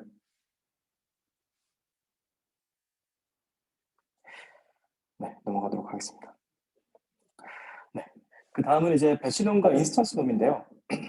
이제 이 피겨는 사실은 이제 그룹 논문에서 가져온 거고 많이 다들 보셨겠지만, 그래서 일반적으로 노멀라이제이션의 장점이 뭐냐라고 하면 어떤 노멀라이제이션은 어떤 피처 맵이 다음 웨이트, 그러니까 다음 컴플레이어 예를 들어서 거기에 들어가기 이전에 노멀라이제이션이 없다면 사실은 그 피처 맵의 분포를 저희가 강제할 수 있는 방법은 사실은 없는데 이 노멀라이제이션을 넣으면 예를 들어서 저희가 모든 이 피처 맵의 분포를 0과 1로 맞춘다고 하면 민 평균을 0, 분산을 1로 맞춘다고 하면 사실 뒤에 따라오는 그 컴퓨 입장에서는 항상 인풋으로 들어오는 그 피처 맵의 분포가 항상 동일하기 때문에 조금 더 네트워크 입장에서 안정적이고 그리고 이제 더 높은 러닝 레이트를 이제 가능하게 합니다. 그게 이제 여기 첫 번째 줄에 써져 있는 내용이고요. 이거 같은 경우에는 사실 배치놈에서 이제 가져온 그 구문으로 제가 기억을 하고요. 그래서 노멀라이제이션의 장점은 이제 말씀드린 대로 이렇게 컨버전스가 빨라지는 거 그리고 이제 러닝 레이트를 크게 가져갈 수 있는 거가 됩니다. 그러면 그 노멀라이제이션 방법 중에 이렇게 4가지가 있는데 지금 여기서는 사실은 그룹 놈과 레이어 놈은 얘기를 안 할 거고요. 배치 놈과 인스턴스 놈이 있는데 지금 그 단위를 보시면 노멀라이즈를 하는 단위를 보시면 배치 놈 같은 경우에는 채널별로 하나의 C 채널일 때 각 1부터 C까지 각각의 채널을 N개의 배치, 미니 배치 사이즈인 N개의 샘플을 전부 다 보고 그 전체를 노멀라이즈를 하게 됩니다. 그 경우에는 이제 배치놈의 장점은 뭐냐면 그래서 예를 들어서 요 1번 샘플이 어떤 3만큼의 1번 채널 1번 피처에 대해서 3만큼의 값을 가지고 있었고 2번이 5 그리고 3번 그리고 세 번째가 이제 10 요만큼을 가지고 있다면 요것을 다 이 모든 샘플을 감안해서 노멀라이제이션을 하기 때문에 이게 노멀라이즈된 결과는 이 크기는 달라질지언정 이 1번, 2번, 3번 간의 대소는 여전히 유지가 되는 형태로 노멀라이즈가 되게 됩니다. 그렇기 때문에 배치놈 같은 경우에는 어떤 그 각각 샘플들 간의 어떤 디스크리미너빌리티가 유지가 되게 되고요. 그래서 저희가 이제 일반적으로 배치놈은 어떤 컨텐트 정보를 유지하는 데 굉장히 큰 도움을 준다라고 합니다. 반면에 여기 있는 인스턴스 놈을 보시면 이거는 사실은 노멀라이즈 할 수 있는 저희가 이제 인스턴스 안에서는 그러니까 최소 단위를 인스턴스로 봤을 때 저희가 노멀라이즈를 할 수 있는 최소 단위가 되고요. 그래서 하나의 채널 안에서 각각의 샘플을 노멀라이즈 하게 됩니다. 그래서 이제 1번 채널에 이 1번 인스턴스를 노멀라이즈를 하는데 다른 샘플들과 고려를 하지 않고 전부 다 이 각각의 채널들을 다 평균은 0, 분산은 1로 맞춰주게 됩니다. 그 경우에는 사실은 이 인스턴스 놈 같은 경우에는 그 인스턴스 놈 페이퍼 같은 경우에는 이걸 이제 컨트라스트 노멀라이제이션 이렇게 표현을 했었던 것 같은데 어떤 하나의 인스턴스 내에서 그 각 채널들이 가지는 컨트라스트한 정보를 전부 다 없애주게 됩니다. 그래서 지금 여기 써져 있는 대로 인스턴스 스페시픽한 컨트라스트 인포메이션을 없애게 됩니다. 그래서 조금 뭐 인스턴스 놈이 어떻게 보면 지금 하나의 피처 맵에서 없앨 수 노멀라이제이션을 통해서 없앨 수 있는 최대한의 정보를 없앴다고 볼 수 있고 그게 정확히 어떻게 스타일라이제이션에 도움이 되냐 각각의 채널의 스태티스틱스를 다 민 밸런스를 다 0과 1로 맞추는 게 어떻게 도움이 되냐고 하면 사실 그게 직접적으로 와닿지는 않습니다. 근데 이제 조금 더 제가 이해한 방법은 그래서 사실 저희가 스타일 트랜스퍼를 할 때 컨텐트 이미지를 넣고 그리고 이제 동시에 스타일 이미지를 넣어서 컨텐트 이미지의 코베리언스를 스타일 이미지의 코베리언스로 바꿈으로써 혹은 그것에 이제 뭐 엘트루스를 걸어서 그 그램 매트릭스를 맞춤으로써 저희가 스타일라이제이션을 진행을 하잖아요. 스타일 트랜스퍼 워크들이 이제 그렇게 진행이 되게 되는데 그러한 코베리언스를 맞춰주는 것이 스타일을 옮길 수 있는 거라면 사실 이 어떤 스타일이라는 모종의 그 어피어런스 정보는 코베리언스라는 것에 이제 녹아 있다라고 조금 해석을 저는 했습니다. 그리고 이제 이 인스턴스 놈 같은 경우에는 사실은 코베리언스 그러니까 세컨 오더 스태티스틱스까지는 건드리진 않지만 그러한 그 사실 코베리언스를 맞추는 와중에도 각각 채널에 대한 밸런스까지 맞춰주게 되는 거잖아요. 코베리언스 매트릭스의 다이어고널한 영역이 각 채널의 이제 밸런스이기 때문에 그러한 것들을 전부 다 없애줌으로써 이것 또한 그 스타일을 없애는 그런 효과가 있지 않나라고 저는 조금 이해를 했습니다. 그래서 뭐 수학적으로 정확히 스타일의 정의와 뭐 그거를 채널을 각각 이렇게 민 밸런스를 0과 1로 맞춤으로써 어떻게 없어지는지에 대한 그 깊은 이해는 좀 없지만 저는 약간 스타일 트랜스퍼를 통해서 어떤 코베리언스의 기준으로 약간 그런 걸 조금 이해를 했고요. 그래서 요 배치놈과 인스턴스 놈 여기까지 괜찮으신가요? 네, 넘어가겠습니다. 네, 그래서 요 배치놈과 인스턴스 놈을 잘 조합을 해서 어떤 모델의 그 제너럴라이제이션 성능을 높여보자 하는 웍이고요. 그래서 여기 보시면 이 논문에서는 두 가지 이제 스트럭처를 좀 제안을 합니다. 그래서 이제 IBNet A, IBNet B를 제안을 하고요. 이제 원래의 멜슨의 구조는 왼쪽처럼 되게 됩니다. IBNet A 같은 경우에는 지금 달라지는 점을 보시면 각 멜스 블록마다 그 레시듀얼 패스마다 그 시작하는 첫 번째 레시듀얼 패스에 시작하는 첫 번째 노멀라이제이션의 반을 인스턴스 놈으로 이렇게 바꾸게 됩니다. 그리고 나머지는 배치 놈을 유지하고요. 이게 이제 첫 번째 베리언트고 두 번째 베리언트 같은 경우에는 이 레시듀얼 패스는 그냥 인텍트하게 냅두고 여기 레시듀얼 패스와 아이덴티티 패스가 합쳐지는 그 이후에 이렇게 인스턴스 놈을 삽입을 하게 됩니다. 그랬을 때 이 두 개의 모델에 대한 디자인 레셔널은 이제 IBNet A 같은 경우에는 우선 첫 번째로 이 멜슨넷의 장점이 이제 그 아이덴티티 패스를 통해서 옵티마이제이션을 굉장히 안정적으로 하자 약간 이런 의미잖아요. 그래서 이제 이 아이덴티티 패스는 건드리지 말자. 그리고 동시에 어떤 배치놈을 통해서 제가 아까 말씀드렸다시피 배치놈은 이제 컨텐트 정보를 이제 보존할 수 있는 능력이 있기 때문에 배치놈을 유지하되 그 나머지 반은 어떤 모종의 스타일 정보를 없애보자라고 하는 그러한 직관 아래 조금 설계된 모델이고요. 그리고 또한 이제 레시듀얼 패스와 그리고 뭐 여기서 이야기하기로는 여기 뒤에 이제 인스턴스 놈을 넣지 않는 이유는 요 인스턴트 아이덴티티 패스와 레시듀얼 패스가 더해질 때 이 두 개가 가지는 어떤 의미가 얼라인이 되어야 된다라고 해서 아마 여기에 안 넣었었던 것 같습니다. 네, 그게 이제 IBNet A이고요. IBNet B 같은 경우에는 이제 IBNet A를 보시면 여전히 이제 인스턴스 놈을 통해서 모든 정보를 없애지만 이제 아이덴티티 패스로 이 사실 여기에 있었던 정보가 그대로 다 넘어오기 때문에 여기에는 여전히 이제 스타일 정보가 남아 있는 것이죠. 그래서 요것까지도 없애기 위해서 이 두 개를 합친 후에 인스턴스 놈을 하게 됩니다. 네, 그래서 이제 이 두 개에 대한 분석인데요. 오른쪽 그래프는요. 이제 파란색이 저희 베이스라인, 그리고 이제 주황색이 IBNet A, 초록색이 IBNet B인데요. 매저는 아까 보여드린 그래프와 동일하고, 그래서 보았을 때 A 같은 경우에는 시티스케이프와 GTA, 그러니까 요거는 스타일 디퍼런스를 가진 두 개의 서로 다른 데이터 셋이 되고요. 그랬을 때 지금 레스넷과 IBNet A는 지금 이쪽에 대해서는 사실 그 스타일 디퍼런스가 굉장히 많이 디텍트가 되는데 스타일 디퍼런스가 많이 이제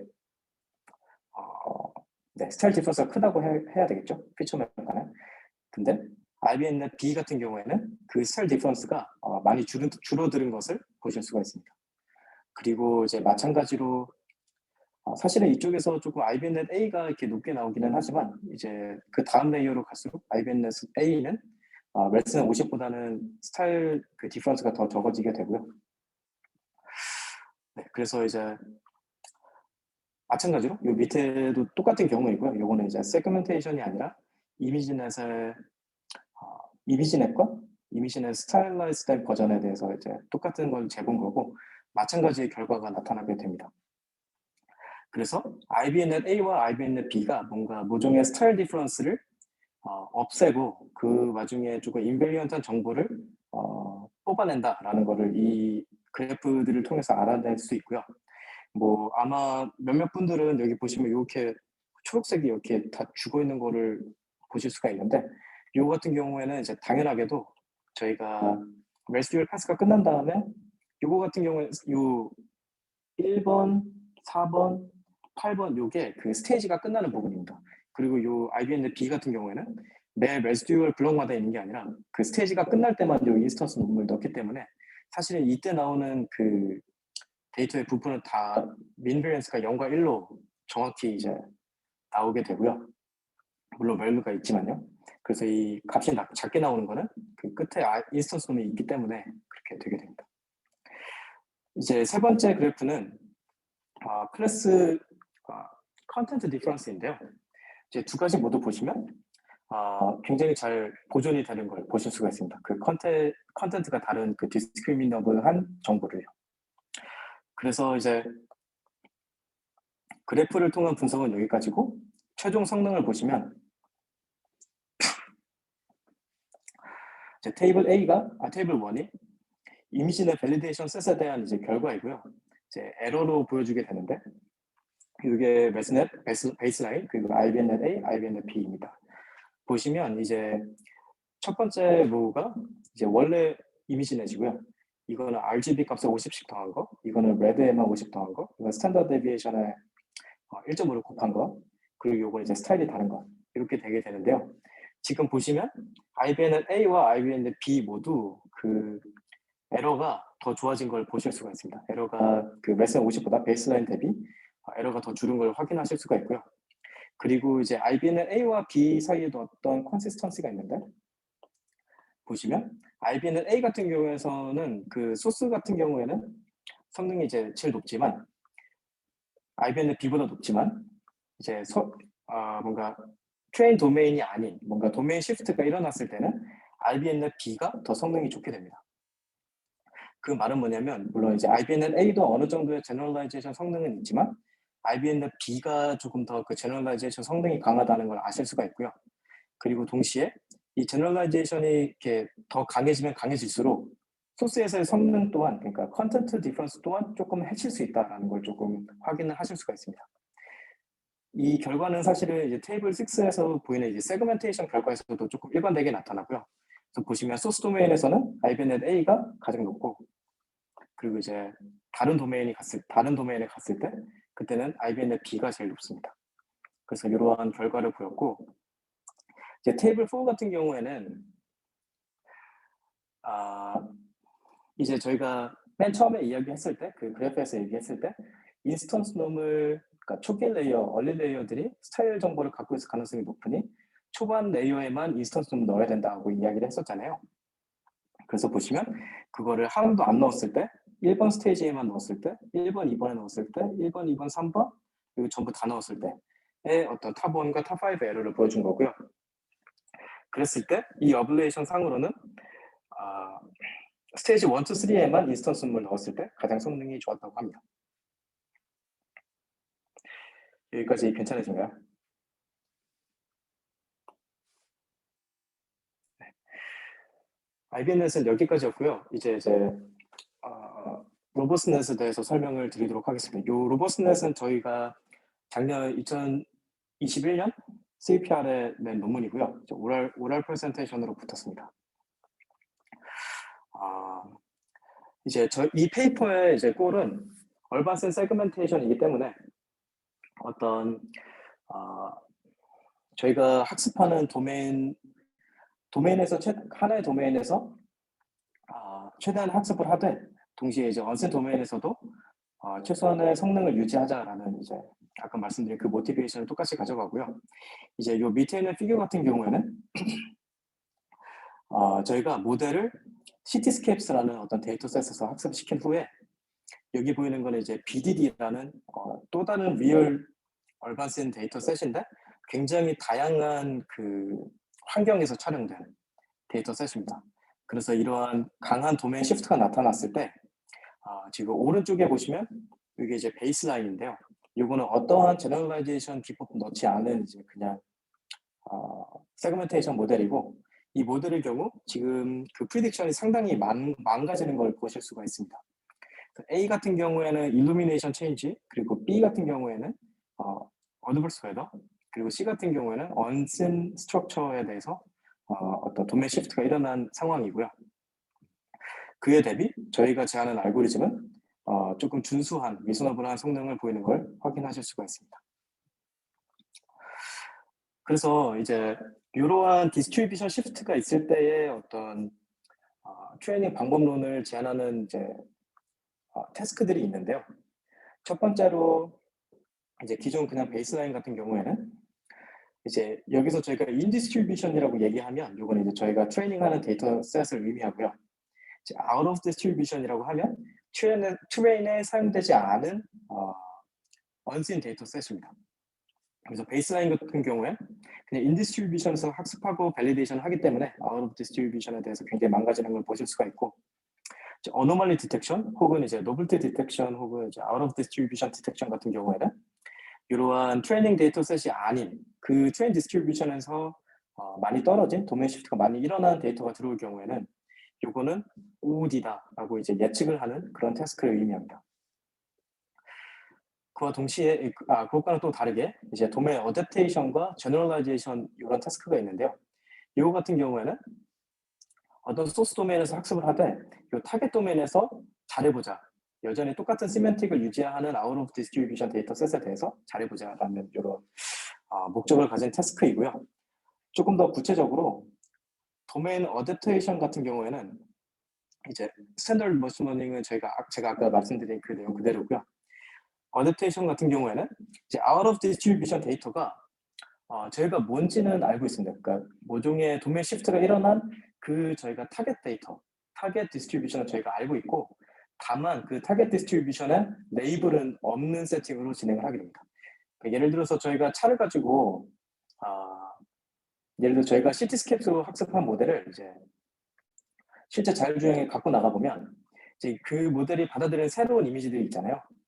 그 이미지들은 이제 그 디스트리뷰션, 그 이미지를 저희가 볼 수 있기 때문에 디스트리뷰션을 알되 그것에 대한 레이블은 없는 상태로 되게 되고요. 그렇기 때문에 이러한 레이블 없이도 이러한 이미지만 가지고 새로운 도메인에 어댑테이션을 하는 걸 도메인 어댑테이션 태스크라고 부르고요. 그래서 이쪽의 웍은 이제 주로 이런 도메인이 달라졌을 때 그 디스크리펀시를 최대한 줄이는 방향으로. 그래서 아까 말씀드린 뭐 어떤 피처 다이버전스를 다이렉트하게 줄인다던가, 혹은 뭐 이러한 새로 들어온 이미지들에 대해서 저희가 1차적으로 수도 레이블을 예측을 한 다음에 그 수도 레이블 중에 어느 정도 컨피던스가 높은 거, 컨피던스가 높은 거 그런 것들을 조금 가져와서 다시 트레이닝에 쓴다던가 이런 류의 어프로치들이 있고요. 이것과는 또 다르게 이제 제너럴라이제이션은 어떤 타겟 도메인이 정해지지 않고 이미의 언쓴 도메인에 대해서 다 잘하자가 됩니다. 그렇기 때문에 제너럴라이제이션은 상당히 조금 챌린징한 태스크이고요. 그래서 이러한 이미지 또한 저희는 아무 정보가 없는 상태로 진행을 하게 됩니다. 그래서 사실은 이 어댑테이션이 지향하는 방향과 제너럴라이제이션이 지향하는 방향이 사실은 이제 비슷한데 이 두 개가 사실 컴플리멘터리하게 동작할 수 있기 때문에 네, 주로 제너럴라이제이션 모델을 어댑테이션에 이렇게 강하게 비교를 한다던가 논문에서 그런 일은 잘 없고요. 주로 이제 두 가지 다 동시에 필요한 태스크로서 조금 존재하게 됩니다. 그래서 이 같은 경우에는 저희가 타겟 도메인을 모르기 때문에 어떤 디스크리펀스를 줄인다던가 하는 류의 것을 할 수가 없고요. 이 소스 도메인 내에서 어떤 그 도메인 인베런트한 그 레프레젠테이션을 뽑아보자가 됩니다. 저희의 웍도 정확히 이 어떤 노멀라이제이션을 통해서 이러한 도메인 인베런트한 피처를 좀 뽑아보자라고 하는 웍이 되게 됩니다. 그래서 저희의 이밸루에이션 세팅은 아까 말씀드린 대로 이 시티스케이프에 대해서 학습을 한 후에 나머지 얼반스인 데이터셋인 이 4개에 대해서 검증을 하게 되고요. 이 4개는 각각 GTA는 이제 게임이고요. 신시아는 어떤 버추얼 시티입니다. 이것도 가상의 도시입니다. 그리고 맵필러리와 BDD는 이제 실제 주행을 하면서 촬영된 데이터셋이고요. 이 2개는 이제 리얼입니다. 그리고 비슷하게 이건 이제 시티스케이프도 리얼이기 때문에 GTA로 저희가 또 학습을 해서 이건 이제 신터텍 아까 말씀드린 GTA에서 학습을 해서 나머지에서 또 검증하는 이렇게 2가지의 이밸루에이션 시나리오가 있고요. 그리고 한 가지 더로 사실은 sim to real 문제를 조금 저희가 또 한 가지 또 검증을 해서요. 그래서 GTA와 CCR 이 2개로 학습을 한 후에 나머지에서 검증을 하는 태스크도 저희가 테이블을 하나 실었습니다. 네, 저희가 이제 본격적인 메서드에 들어가기에 앞서서 저희의 그 간단한 모티베이션 혹은 개요? 메서드에 대한 개요? 저희 아이디어를 조금 설명을 드리면 제가 아까 말씀드렸다시피 어떤 스타일은 커버런스의 형태로 이제 존재하게 된다라고 이야기를 드렸잖아요. 그랬을 때 이제 그 커버런스를 그러면 단순히 없애면 되느냐? 사실은 또 그렇지가 또 않고요. 그래서 저희는 이제 코베런스가 이제 스타일 정보만을 가지고 있다라고 생각하지 않고 그 안에서 있는 모종의 컨텐트 정보도 동시에 존재하기 때문에 이 코베런스 안에 존재하는 스타일과 컨텐트 정보를 저희가 도메인 갭을 시뮬레이션을 해냄으로써 어떤 모종의 기작으로 이 2가지를 좀 디스팅팅글을 이뤄내려고 했습니다. 그걸로 저희는 이제 포토메트릭 트랜스폼을 썼고요. 정확히는 이제 도메인 데이터 어그멘테이션, 컬러 지터링이랑 가우시안 플러 이 2가지를 써서 이 2가지 변화가 있을 때 가장 예민하게 반응하는 그런 커버런스들을 찾아낸 다음에 커버런스 엘리먼트들을 찾아낸 다음에 그것들에 대한 마스크를 구해서 화이트닝을 하는 방식으로 좀 진행을 하게 됐습니다. 이 같은 경우에는 이제 저희가 포토메트릭 트랜스폼을 했을 때 어떤 A라는 이미지에서 저희가 색깔을 다 픽셀을 다 50씩 더해가지고 컬러 체인지를 만들었을 때 그때 어떤 코비런스는 굉장히 강하게 이렇게 반응을 하고 이제 어떤 코비런스는 사실은 이제 거의 변하지 않고 이렇게 되는 현상이 있고요. 그랬을 때 이 센시티브한 코비런스 엘리먼트를 가지고 그리고 여기서 나온 또 인센시티브한 코비런스 엘리먼트를 가지고 이미지를 정렬을 해볼 수가 있습니다. 그랬을 때 어떻게 하냐면 제가 갖고 있는 50개의 이미지 중에 쭉 다 인퍼런스를 해서 그 코비런스를 다 구해낸 다음에 저희가 이 구한 이 코비런스 엘리먼트의 값을 기준으로 이미지를 정렬을 하면 되는데요.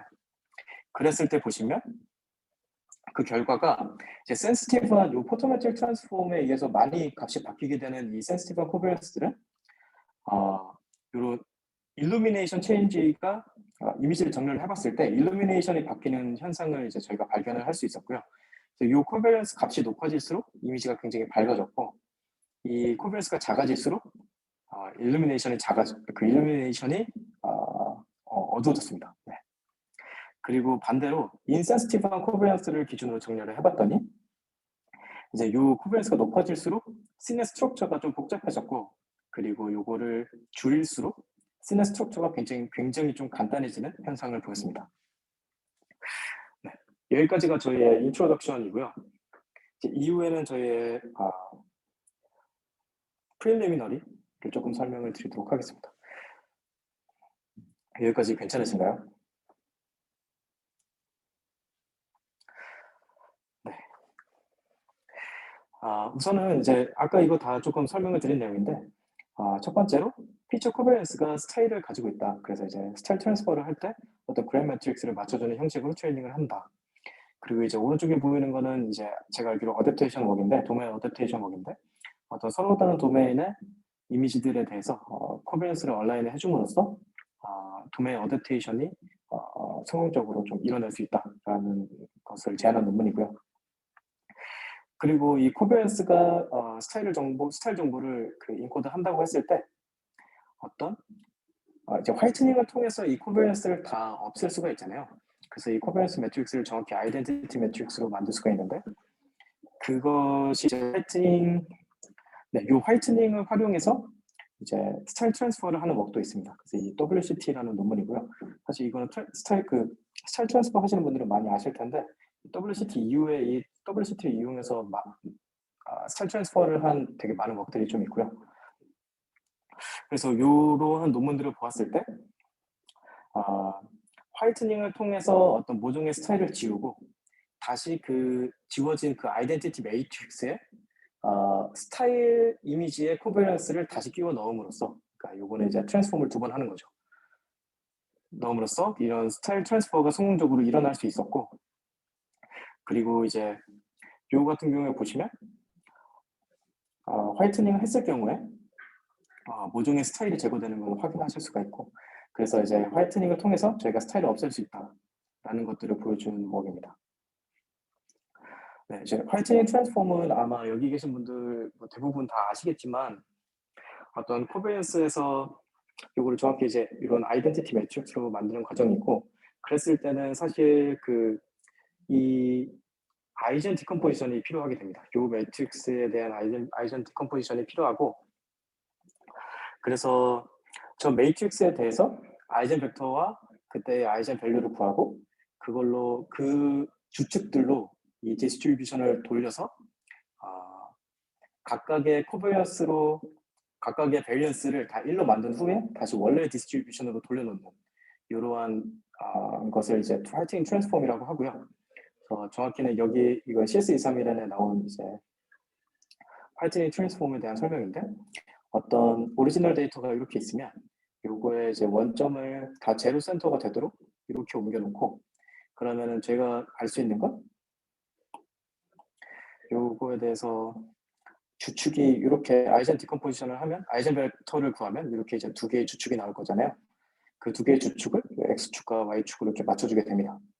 그리고 그때의 각각의 이제 아이젠이 이때 각 축으로의 그 밸런스를 의미하고 그래서 이 아이젠 밸류의 루트를 씌운 그래서 스탠다드 데비에이션으로 나눠주면 이렇게 동글동글한 화이트된 데이터가 나오게 됩니다.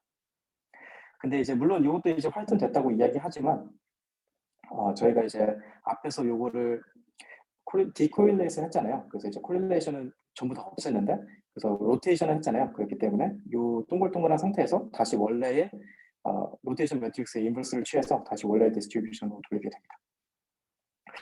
네. 그래서 이러한 화이트닝 트랜스폼이 있는데 요 같은 경우에 이제 아까 말씀드린 것처럼 그 매트릭스 디컴포지션이 필요하기 때문에 이제 굉장히 비싸고요. 그 시간도 오래 걸리고 그리고 동시에 이제 다른 웍들에서 말하기를 어떤 피처 디스크리미네이션을 없애고 그리고 이제 스타일 트랜스퍼나 제너레이티브 모델 같은 경우에는 어떤 바운더리가 뭉개지는 현상이 발생한다고 합니다. 네. 그래서 저희는 그러한 것을 해결하기 위해서 이제 해결하기 위한 방법론을 좀 제안을 하고요. 그래서 저희가 제안하는 거는 사실은 여기서는 이제 2가지 정도가 되고 그거를 이야기하기 이전에 먼저 이제 인스턴스 화이트닝 로스에 대해서 먼저 설명을 드리겠습니다. 이 인스턴스 화이트닝 로스는 이제 뭐냐면 사실 인스턴스 화이트닝을 저희가 디컴포지션으로 매트릭스를 곱하고 해서 이제 이뤄낼 수도 있지만 그게 비싸기 때문에 이거 같은 경우에는 어떤 트레이닝 로스로서 만든 버전입니다. 요거는 정확히는 사실 저희가 제안하는 거는 아니고요. 요 저희 연구실에서 나온 이제는 그 조원웅 학생이 발표한 이제 GDWCT라는 논문이 있는데요. 요거는 이제 그로바이스로 인스턴스 화이트닝 로스를 제안하는 그런 웍이었는데 저희는 이제 그로바이스로 하지 않고 요거를 이제 전체에 대해서 모든 채널에 대해서 화이트닝을 하는 로스를 조금 썼습니다. 그래서 보시면 저희가 이제 이 X라는 피처 맵이 들어왔을 때 첫 번째로 평균 각 채널에 대해서 그러니까 저희가 어차피 이 코베런스를 화이트닝을 하려면 각 다이고널 엘리먼트 그러니까 각 채널별로의 스탠다드 데비에이션이 다 1이 돼야 되잖아요. 여기가 1이기 때문에 그 과정을 저희가 그냥 화이트닝 로스를 바로 취하지 않고 그것을 이제 스탠더라이제이션을 해줘서 다 평균과 분산을 1로 만듭니다. 각 채널별로. 그 후에 이 코베런스 매트릭스를 구하면 이 이제 다이아고널 엘리먼트는 전부 다 1이 된 상태로 나오고 나머지 이제 코베런스가 이렇게 나오게 됩니다. 그래서 저희는 이 다이아고널 부분을 1로 만든 상태로 나머지 코베런스에 대해서 이거 다 더한 다음에 이거 다 더해서 0이 되라 라고 하는 로스를 걸어주게 됩니다. 굉장히 심플한 로스가 되고요. 이것 또한 이제 모종의 스타일을 제거하는 효과가 있습니다. 다만 이렇게 해서 모든 코베런스를 다 없애는 것은 아까 말씀드린 것처럼 이제 도메인 인베리언트한 정보 또한 없앨 수가 있고요. 그래서 저희가 다음으로 제안한 것이 이제 인스턴스 릴렉스드 화이트닝 로스인데요. 이거 같은 경우에는 아까 이제 말씀드린 인스턴스 화이트닝 로스에서 요 다이어고널 어퍼 다이어고널 부분이 있잖아요. 요 스트릭트 어퍼 다이어고널 요 부분에 대해서 다 더해서 0으로 만드는 게 아니라 저희가 이제 0에다가 저희가 0이 아니라 어떤 마진을 줘서 요 델타만큼의 값만 너네가 나눠서 가지고 그리고 나머지 정보를 없애라 라고 하는 로스입니다. 그래서 저희가 이걸 통해서 바랬던 거는 어떤 모종의 그 컨텐츠 정보가 요 델타를 줌으로써 살아나게 되고 그리고 나머지 스타일 정보는 전부 죽을 수 있는 이러한 것을 조금 생각을 했었는데 이제 다들 예상하시겠지만 그냥 저희가 코베런스 다 더해서 이제 델타만 남기고 죽이라고 하는 게 사실 네트워크 입장에서는 그게 꼭 컨텐츠 정보만 델타만큼 살릴 필요가 전혀 없고 만약에 스타일 정보가 저희가 클래스를 하는데 더 도움이 된다면 당연히 이제 그런 스타일 정보가 살아날 수 있기 때문에 제너럴라이제이션 입장에서는 조금 한계가 있게 됩니다. 그래서 이것에 대해서 저희가 좀 확실한 디스인탱글먼트를 이뤄내기 위해서 이제 마지막으로 이제 ISW라는 인스턴스 셀렉티브 화이트닝 로스라는 걸 제안을 하게 되고요. 이 같은 경우에는 제가 아까 인트로덕션에서 말씀드린 것처럼 죄송합니다.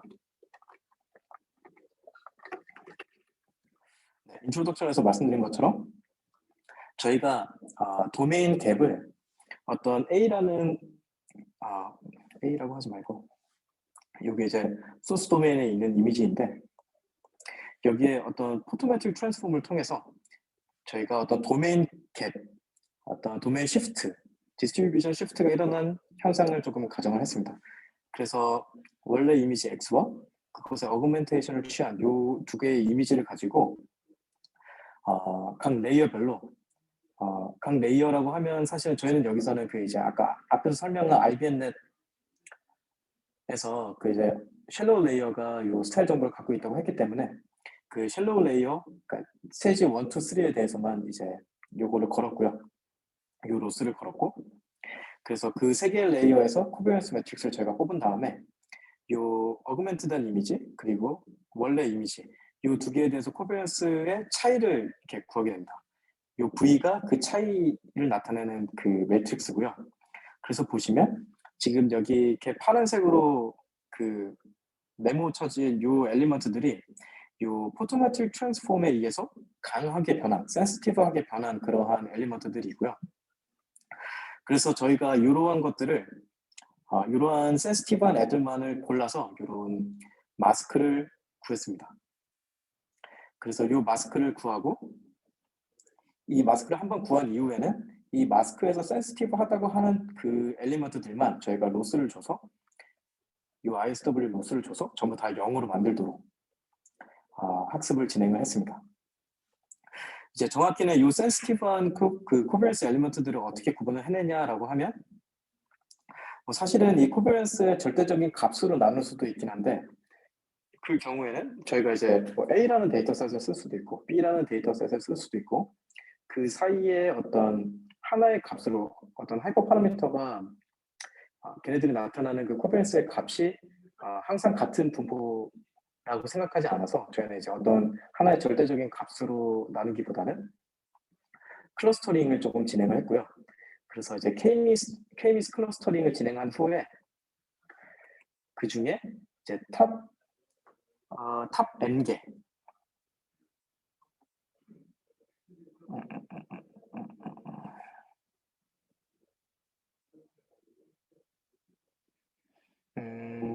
네, 여기는 M개가 아니라 K-M개인데 네, K-M개에 대해서 가장 높은 K-M개에 대해서 마스크를 구했습니다. 그래서 이제 그 마스크를 한 번 구한 이후에 이후 이터레이션에는 그걸 고정하고 그 해당 엘리먼트들만 서프레스 하도록 저희가 로스를 줬고요. 네, 혹시 여기까지 괜찮으신가요?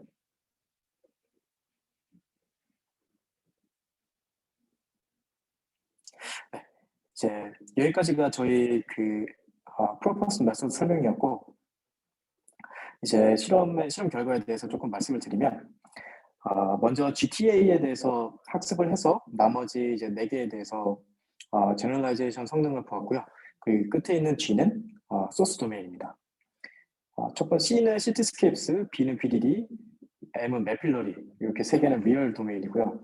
이 신시아는 신테틱 도메인입니다. 그 가상의 도시에서 촬영된 거고요.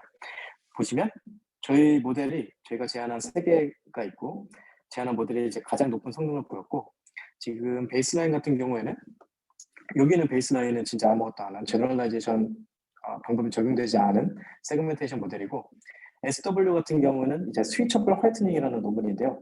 이거 같은 경우에는 배치놈, 인스턴스놈, 레이어놈 그리고 배치 화이트닝, 인스턴스 화이트닝 이렇게 5개의 노멀라이제이션 방법들을 전부 다 어떤 웨이트를 줘가지고 걔네들의 어떤 웨이티드 썸으로서 노멀라이제이션을 진행하는 방법이고요. IBN넷은 제가 아까 설명드렸고 이터놈 같은 경우에는 저희가 이제 SVD를 통해서 디컴포지션을 통해서 저희가 화이트닝 할 수도 있긴 한데 그거는 조금 비싸니까 뉴턴 이터레이션이라는 어떤 어프록시메이션 기법을 사용을 해서 그 화이트닝 트랜스폼을 근사한 방법입니다. 그래서 이것도 요 두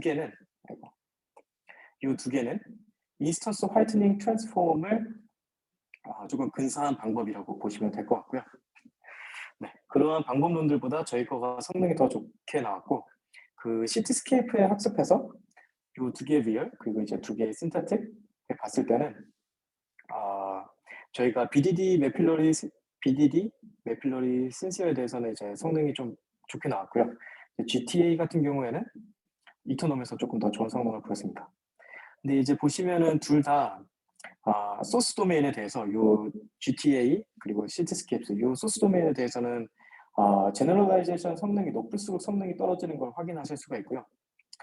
요거는 아마도 뭐 컨텐트 정보를 해친다라고 조금 이해를 할 수도 있기는 한데 제 생각에는 이제 기존의 그 A라는 도메인에서 트레이닝을 할 때 걔가 이제 어떤 도메인 인베리언트한 그러니까 정말 그 클래스의 본질을 보고 예측을 했다기보다 그 본질 플러스 어떤 그 안에 존재하는 어떤 스타일 인포메이션을 가지고 이제 예측을 했기 때문에 이러한 이제 예측에 도움이 되는 요 스타일 정보를 저희가 제너럴라이제이션을 할 때 없애잖아요. 그렇기 때문에 이 소스의 성능이 떨어지지 않았나라고 좀 저희는 예상하고 있습니다. 네. 그리고 3번 테이블 같은 경우에는 저희가 이제 모델 같은 경우에는 이제 딥랩 버전 3 플러스를 사용을 했고 백본으로 이제 위에 보여드린 모델 이 두 가지 결과는 이제 레슨의 50를 썼는데 저희 모델이 사실은 로스를 제한하는 거지 모델을 제한하는 게 아니기 때문에 저희 논문은 그래서 요 셔플넷과 모바일넷 요 두 가지 서로 다른 백본에 대해서 이제 똑같은 그 로스를 줘서 검증을 해봤고요. 그 두 가지 경우 모두 일관된 성능 향상을 보였습니다. 그리고 이제 사실은 조금 프로미싱한 부분이 이제 이 부분인데요. 요거는 이제 멀티 도메인 트레이닝을 한 테이블이고요. 그래서 저희가 어떤 조인트 트레이닝을 하기 위한 어떠한 기법도 적용을 하지 않았고 그냥 이제 GTA 뽑아오고 신시아 뽑아와가지고 이 두 개를 그냥 캡해서 트레이닝을 한 결과이고요. 그랬을 때 보시면 지금 다른 모델들에서는 지금 소스 도메인에서의 성능은 사실 베이스라인들이 제일 높은데 이 경우에는 제너럴라이제이션이 된 모델들, 그러니까 IBM-넷과 저희 모델이 베이스라인보다 성능이 더 좋게 됩니다. 그리고 당연히 제너럴라이제이션 성능도 저희가 더 좋고요. 그래서 요거를 가지고 알 수 있는 건 이제 GTA와 신시아 간의 어떤 서로 다른 도메인이기 때문에 그 와중에도 이제 그 둘 사이에 갭이 있고 물론 둘 다 트레이닝 셋으로 쓰였지만 그런 도메인 갭이 있는 상황에서 옵티마이즈를 하기가 베이스라인 같은 경우에는 조금 쉽지 않았던 것으로 조금 예상이 되고요. 사실 실제로도 제가 베이스라인을 트레이닝을 시켰을 때 난이 좀 떴습니다. 요 같은 경우에는. 사실 난까지 뜰 건 없다고 생각하긴 하는데 조금 뭐 스테이블하지는 않았고요. 그리고 사실은 그걸 증명하는 또 다른 거는 어떤 도메인 갭을 줄일 수 있는 어떤 모종의 방법이 적용된 이 두 가지 모델에 대해서 소스에서도 더 성능이 좋게 나온 것으로 볼 때 어떤 조인트 트레이닝 도메인 갭이 있는 조인트 트레이닝을 할 때 또한 어떤 제너럴라이제이션이 필요하다. 그리고 이제 역으로 저희 모델이 제너럴라이제이션을 조금 올바르게 하고 있다라고 저희는 좀 생각을 했습니다. 네. 그리고 이제 이 표 같은 경우에는 이제 위에는 사실 저희가 다 재구현을 했고요. 그 지금 테이블 5 같은 경우는 이제 저희가 재구현한 게 아니라 논문에 나온 그 수치 그대로를 이제 갖다가 썼고요. 다만 이제 백본이 다르기 때문에 이 두 개 같은 경우에는 이제 FCM8을 썼고요. 저희 같은 경우에는 좀 더 강한 백본은 V3 플러스를 썼기 때문에 그래서 요것에 대해서 다이렉트한 성능 비교는 힘들고 다만 이제 베이스라인과 각각의 방법론이 적용된 그 모델 간의 퍼포먼스 게인을 저희가 좀 비교를 했습니다. 그랬을 때 보시면 저희 거가 이제 기존 방법론 대비 다 조금 이 게인이 제일 높은 걸 확인을 하실 수가 있고요. 사실 요 같은 경우에는 조금 페어한 비교라고 보기는 조금 힘듭니다. 근데 다만 이쪽 웍이 사실 요 gRPC 같은 경우에는 그 코드가 공개되어 있지 않고요. 사실 지금 저희 웍 빼고는 코드가 공개되어 있는 게 전혀 없어서 조금 다이렉트한 비교를 하는 대신에 이러한 방식으로 조금 비교를 했습니다. 네. 그리고 이 오른쪽에 있는 그래프 같은 경우는 네. 이렇게 지금 파란색이 잘 안 보이실 수도 있는데 이렇게 파란색 테두리가 쳐져 있거든요. 이 파란색 테두리가 쳐져 있는 애들은 이제 도메인 어댑테이션 방법론이고요. 그랬을 때 이 파란색은 요 이제 파란색 바는 GTA에서 학습해서 시티스케이프에서 검증한 결과입니다. 그래서 보시면 지금 저희 거가 요 끝에 두 개고요. 이제 당연히 도메인 어댑테이션 같은 경우에는 직접 그 타겟 이미지를 썼기 때문에 성능이 더 좋고요. 다만 이제 보시면 저희 거가 어떤 경우에 사실 요것과 요걸 비교해 보면 이제 FCM 와일드는 사실 굉장히 초창기의 그 도메인 어댑테이션 모델인데 그것보다 성능이 더 좋은 걸 확인하실 수가 있습니다. 네.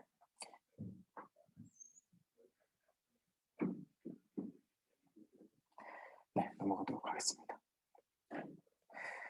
그리고 여기서는 이제 요 왼쪽에 있는 그림은 저희 모델에 이제 로스를 넣은 위치, 제가 아까 말씀드린 것처럼 쉘로우 레이어 3개에 대해서 넣었고요. 정확한 위치는 그 IBM-넷 B 구조를 채용했습니다. 그래서 이제 레시듈 패스가 끝나고 아이덴티티 패스에서 나온 그 피처맵과 더해진 후에 인스턴스 놈을 넣었고 아까 말씀드린 그 화이트닝을 그 빠르게 하기 위해서요. 그리고 이 ISW 로스를 넣어서 여기서 이제 화이트닝을 진행을 했습니다. 그리고 오른쪽 표 같은 경우에는 이제 저희가 이제 리얼타임 어플리케이션이다 보니까 조금 실시간 그 인프라스 타임이 굉장히 중요한데 지금 보시면 베이스라인이 약간 10ms 정도 나오고 이제 IBN넷도 조금 느리지만 이제 요거 같은 경우에는 인스턴스 놈에 이제 어바인 파라미터가 있어서 파라미터도 조금 더 크고 그 인프라스 타임도 조금 더 이제 오래 걸리지만 여전히 비슷하고요. 다만 이제 이터놈 같은 경우에는 이거는 사실 이터놈도 그 최대한 화이트닝 트랜스폼을 이제 어프로크시메이션 한 거긴 하지만 지금 보시는 것처럼 굉장히 느린 걸 확인하실 수가 있고요. 이것도 사실은 그 이터놈에서 알 수 있다시피 이것도 근사하기 위해서 몇 번 이터레이션을 돕니다. 네. 그리고 저희 방법론 같은 경우에는 지금 오히려 인프런스 타임이 줄었는데요. 파라미터도 더 줄었고요. 그 이유는 저희가 이제 스테이지 요 같은 경우는 사실은 저희가 여기에 IS를 넣은 거라 정확히 인스턴스 시뮬레이션을 한 거라 파라미터가 전혀 들어가지는 않는데 저희가 초반에 있는 인풋 컴프에도 이 배치놈 대신에 인스턴스 스탠더라이제이션으로 교체 후에 화이트닝을 진행을 해서 거기 배치놈에 있던 어바인 파라미터가 빠져서 이러한 파라미터도 줄고 인퍼런스 타임도 더 줄었던 것 같습니다. 네. 그리고 네, 지금 보시면은 요 왼쪽에 있는 피규어를 보시면 요 첫 번째, 세 번째는 IBN에서 가져온 코베런스 매트릭스를 비주얼라이제이션을 한 거고요. 요 이제 두 번째, 네 번째는 저희의 그 코베런스 매트릭스를 시각화를 한 겁니다. 그래서 지금 빨간색이 될수록 그 값이 센 걸 의미하고요. 하얀색이 될수록 그 값이 작은 걸 의미하는데 보시는 것처럼 저희가 확실하게 좀 화이트닝이 잘 된 거를 확인하실 수가 있고 그 와중에 이 몇몇 포인트들은 여전히 잘 살아있는 걸 확인하실 수가 있습니다. 이거 뭐 오른쪽 같은 경우에는 사실은 뭐 좀 익스트림 케이스인데요. 제 베이스라인은 지금 완전히 이렇게 망가지는 반면에 저희 같은 경우에는 그래도 뭐 조금은 예측을 한다. 위에 같은 경우에는 그래도 좀 리스너블하다고 볼 수 있지만 밑에는 사실은 좀 심각하긴 한데요. 저희가 이제 이거는 익스트림 케이스로서 너무나 좀 싫었던 것 같습니다. 그리고 이 밑에는 저희가 퀄리테이티브 어널리시스고요. 이러한 다양한 어떤 환경 변화 아래서 저희 것 그리고 이제 베이스라인, 그라운드 트루스 이렇게 이제 세 개를 좀 비교를 해봤고요. 그랬을 때 이제 베이스라인 대비 저희의 방법론이 꽤 좀 리스너블한 성능을 보이는 걸 확인하실 수가 있습니다. 네, 여기까지가 제 발표고요. 요 밑에는 제가 이제 따로 빼놨는데 이거는 인스턴스 화이트닝 트랜스폼에 대한 좀 증명이거든요. 이거는 뭐 관심 있는 분들은 한번 읽어보시면 될 것 같습니다. 혹시 질문 있으신가요?